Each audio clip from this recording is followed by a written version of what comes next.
तो hello friends, आइए next chapter पर यानी कि जैन धर्म समाप्त होने के बाद स्टार्ट करते हैं बौद्ध धर्म, जो कि काफी इंपॉर्टेंट, इससे ज्यादातर क्वेश्चंस देखने को मिलता है। तो स्टार्टिंग करते हैं बौद्ध धर्म। तो पहला पॉइंट क्या है बौद्ध धर्म का? तो बौद्ध धर्म के संस्थापक गौतम बुद्ध थे। इन्हें एशिया का ज्योति पुंज कहा जाता है या फिर लाइट ऑफ एशिया। ध्यान देना, बौद्ध धर्म का संस्थापक कौन थे? तो गौतम बुद्ध।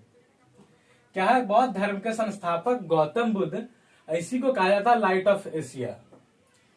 जैन धर्म के संस्थापक कौन थे? तो थे ऋषभ। ध्यान देना है पिछला चैप्टर का। और बौद्ध धर्म के संस्थापक गौतम बुद्ध। फिर चलते हैं, गौतम बुद्ध का जन्म 563 ईसा पूर्व में हुआ कपिल वस्तु के लुम्बिनी नामक स्थान पर। यानी कि गौतम बुद्ध का जो जन्म हुआ कब हुआ? तो 563 ईसा पूर्व। कौन सा, कहा? तो कपिल वस्तु के लुम्बिनी स्थान पर। ध्यान देना, 563 में और कपिल वस्तु के लुम्बिनी जगह में। फिर चलते हैं इनके पिता शुद्धोधन, यानी कि पिता का नाम क्या है? शुद्धोधन। कहाँ के गण यानी कहाँ के मुखिया थे? तो शाक्य गण के मुखिया थे। यानी कि इनके पिता शुद्धोधन जो थे शाक्य गण के मुखिया थे। फिर चलता है गौतम बुद्ध की माता। गौतम बुद्ध की माता माया देवी की मृत्यु के बाद, यानी कि गौतम बुद्ध की माता क्या थी? माया देवी। ध्यान देना है। और पिता कौन थे? तो शुद्धोधन। गौतम बुद्ध की माता माया देवी की मृत्यु के इनके जन्म के 7वें दिन ही यानी कि मृत्यु हो गई। माया देवी की जो मृत्यु हुई थी यानी कि गौतम बुद्ध के 7वें जन्म के 7वें दिन के बाद ही हो गई थी। यानी कि इनका लालन पालन सौतेली मां प्रजापति गौतमी ने किया। उसके बाद चलता है गौतम बुद्ध का बचपन का नाम क्या था? सिद्धार्थ। गौतम बुद्ध का बचपन का नाम क्या था? तो सिद्धार्थ था। फिर चलता है गौतम बुद्ध का विवाह 16 वर्ष की अवस्था में यशोधरा के साथ हुआ। ध्यान देना है, गौतम बुद्ध का विवाह किसके साथ हुआ? तो 16 वर्ष की उम्र में ही हो गया। किसके साथ? तो यशोधरा के साथ हुआ। इनके पुत्र का नाम राहुल था। यानी कि गौतम बुद्ध के पुत्र का क्या नाम था? राहुल था। फिर चलता है बौद्ध धर्म के संस्थापक गौतम बुद्ध। याद करते चलना है, एशिया लाइट, इसी को कहा जाता है लाइट ऑफ एशिया। फिर गौतम बुद्ध का जन्म 563 ईसा पूर्व और महावीर का जन्म पिछले चैप्टर का 540 ईसा पूर्व। महावीर का जन्म कहाँ हुआ था? कुंडग्राम में। और बुद्ध यानी गौतम बुद्ध का जन्म कहाँ हुआ था? तो कपिल वस्तु के लुम्बिनी स्थान पर। फिर के पिता कौन थे? शुद्धोधन। कहाँ के मुखिया थे? तो सात्यगण की। फिर गौतम बुद्ध की माता कौन थी? माया देवी, जो कि गौतम बुद्ध के जन्म के 7वें दिन के बाद ही माया देवी की मृत्यु हो गई। इनका लालन पालन कौन किया? तो प्रजापति गौतमी ने, सौतेली माँ। फिर गौतम बुद्ध का बचपन का नाम क्या? सिद्धार्थ। गौतम बुद्ध का बचपन का नाम क्या था? सिद्धार्थ था।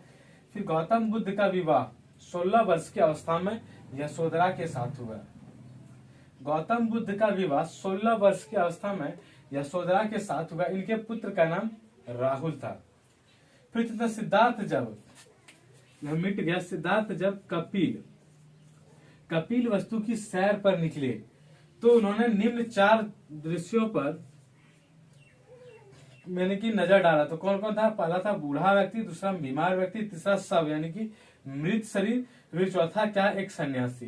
यानी कि 4 चीज कौन कौन सा था? तो बूढ़ा व्यक्ति, बीमार व्यक्ति, शव और एक सन्यासी। फिर चला, बुद्ध ने अपना उपदेश जन साधारण की भाषा क्या थी? तो पाली। यानी कि बुद्ध ने अपना उपदेश किस भाषा में दिया? तो वह भाषा थी पाली। ध्यान देना है, बुद्ध ने अपना उपदेश जन साधारण की भाषा क्या थी? पाली थी। और महावीर जो दिया था उपदेश वह भाषा क्या था? अर्धमागधी यानी कि प्राकृत भाषा। और बुद्ध ने किस में दिया? तो पाली में।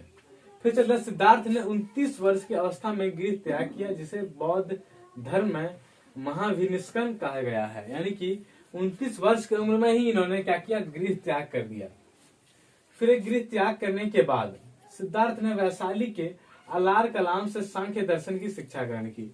यानी कि अलार कलाम कौन हुए? तो गौतम बुद्ध के ये गुरु हुए। यानी कि गौतम बुद्ध के गुरु कौन हुए? तो अलार कलाम। वही गृह त्याग करने के बाद सिद्धार्थ किसको कह रहे हैं? वही बचपन का नाम गौतम बुद्ध को ही हम कहते हैं सिद्धार्थ। तो गृह त्याग करने के बाद सिद्धार्थ ने वैशाली के अलार कलाम से सांख्य दर्शन की शिक्षा ग्रहण की।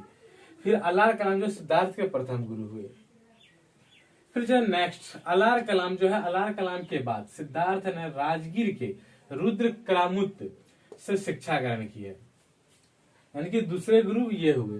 फिर ज्यादा बिना अन्न जल से यानी कि 6 वर्ष की कठिन तपस्या के बाद, यानी कि बिना अन्न जल के गौतम बुद्ध ने यानी कि सिद्धार्थ ने 6 वर्ष तक कठिन तपस्या के बाद 35 वर्ष की आयु में, कितनी वर्ष की आयु में, तो 35 वर्ष की आयु में वैशाख की पूर्णिमा, 35 वर्ष की आयु में वैशाख की पूर्णिमा की रात, यानी कि निरंजना किसको कहते हैं, फाल्गु नदी को।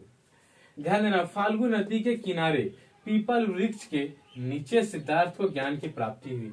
ध्यान देना, जैन धर्म में क्या था कि महावीर को किस नदी के तट पर हुआ था, तो ऋजुपालिका नदी था। और कौन सा वृक्ष के नीचे उसको बुद्धि यानी कि ज्ञान की प्राप्ति हुई, तो वह वृक्ष था साल।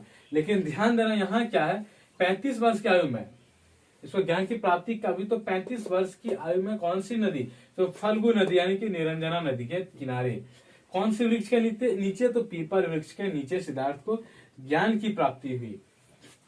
फिर ज्ञान प्राप्ति के बाद सिद्धार्थ बुद्ध के नाम से जाने गए, यानी कि ज्ञान जब तक इनको प्राप्ति नहीं हुआ तो उससे पहले इसका नाम क्या था, तो सिद्धार्थ था। यानी कि 29 साल उम्र तक इनका नाम क्या था, सिद्धार्थ था। जब ये 6 साल कठिन तपस्या करने के बाद 35 वर्ष की उम्र हुए, तब ये सिद्धार्थ से बन गए गौतम बुद्ध। फिर चलते हैं बुद्ध, यानी कि वह स्थान क्या बन गया, बोध गया। ज्ञान प्राप्ति के बाद सिद्धार्थ बुद्ध के नाम से जाने लगे, वह स्थान क्या बन गया, तो बोध गया बन गया।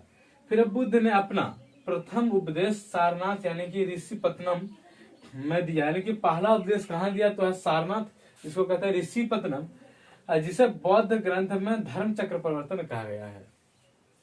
यानी कि ये कितना पॉइंट था, 1 2 3 4 5 6 7 8 9 10 11 12 13 14, यानी कि 14 पॉइंट ही आया था, जो कि बौद्ध धर्म एक बहुत ही इंपॉर्टेंट चैप्टर है और ये लंबा भी चैप्टर है। तो यानी कि हम बार बार इसलिए जैन धर्म का भी आपको बार बार हम बता रहे थे एक दो चीज, ताकि आपका यानी कि याद हो जाए, यानी कि पिछला क्लास वाला भी रिपीटेड हो जाए। तो फिर मिलेंगे अगले क्लास में, तब तक के लिए थैंक यू।